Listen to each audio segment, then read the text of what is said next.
जो तुमसे परेशान हो जाए उसे छोड़ दो, क्योंकि बोझ बने रहने से अच्छा है याद बन जाओ। जो बुलंदी किस काम की है भाई, जो इंसान चढ़े तो उसकी इंसानियत ही उतर जाए।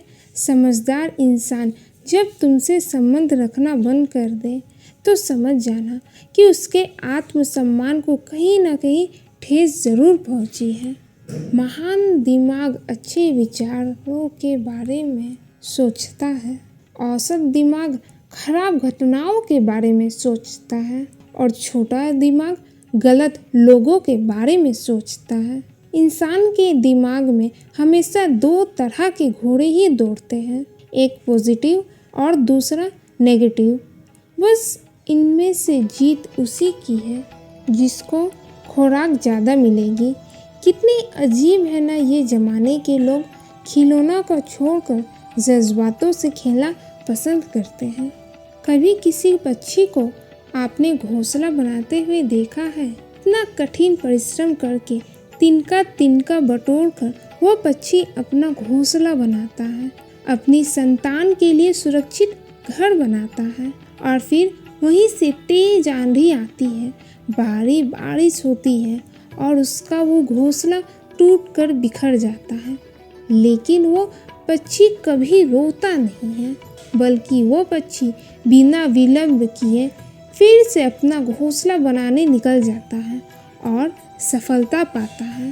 फिर हम क्यों छोटी छोटी असफलताओं से प्रेरित होकर परेशान हो जाते हैं और प्रयास करना छोड़ देते हैं? कुल्हाड़ी की सिर्फ एक मार से पैर नीचे नहीं गिरता, हर चट्टान केवल एक प्रयास से नहीं टूटती। वैसे ही सफलता पाने के लिए अनावरण परिश्रम करना ही मात्र एक मार्ग है। एक दिन एक व्यापारी सुबह अपने घर से निकला। घर से निकलते ही एक बिल्ली ने उस व्यापारी का रास्ता काट दिया। व्यापारी घबरा गया और घर चला गया और शुभ घड़ी की प्रतीक्षा करने लगा। और जब वो अपने घर से निकला तो वो वाहन वहाँ से जा चुका था जिससे वो राजा तक पहुंचकर उन्हें भेंट देना चाहता था। राजा एक पहुंचने के लिए उसे बहुत समय लग गया और जब वो राजा के पास पहुंचा तो राजा उससे क्रोधित हो गया। राजा ने उस व्यापारी का व्यापार बंद करवा दिया। इस कारण व्यापारी क्रोधित होकर घर गया और अपनी पत्नी से लड़ बैठा। पत्नी अपने बच्चों समेत अपने मायके वापस चली गई और उस व्यापारी के जीवन में यदि कुछ रह गया था तो केवल अंधकार। और इन सब का कारण वो बिल्ली को मानता रहा जिसने उसका रास्ता काटा था। ऐसे ही एक दूसरा व्यापारी राजा को भेंट देने निकला।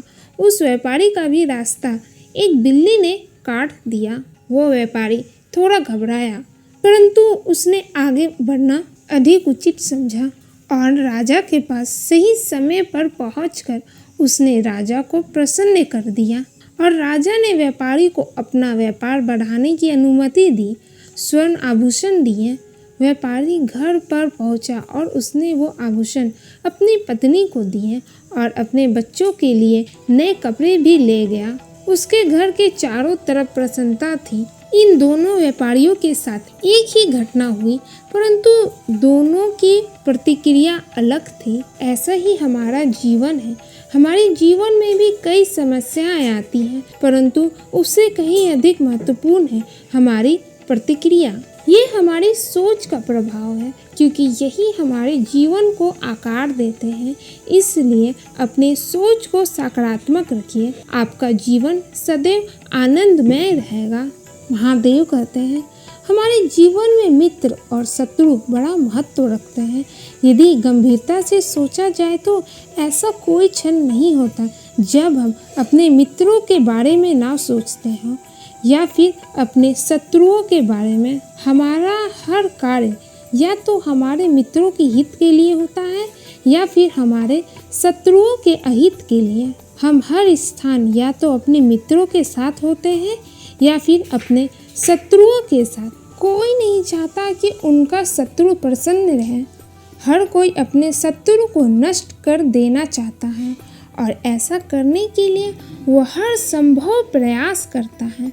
उसे आर्थिक, मानसिक और शारीरिक हानि पहुंचाने का प्रयास करता है, परंतु महादेव ने एक ऐसा मंत्र बताया है जिससे हम अपने शत्रु को सदा के लिए नष्ट कर सकते हैं, और वो है अपने सभी शत्रुओं को अपना मित्र बना लीजिए और आपके सारे शत्रु सदा के लिए ही समाप्त हो जाएंगे। मिलते हैं फिर किसी ऐसे ही नए वीडियो में। हर हर महादेव।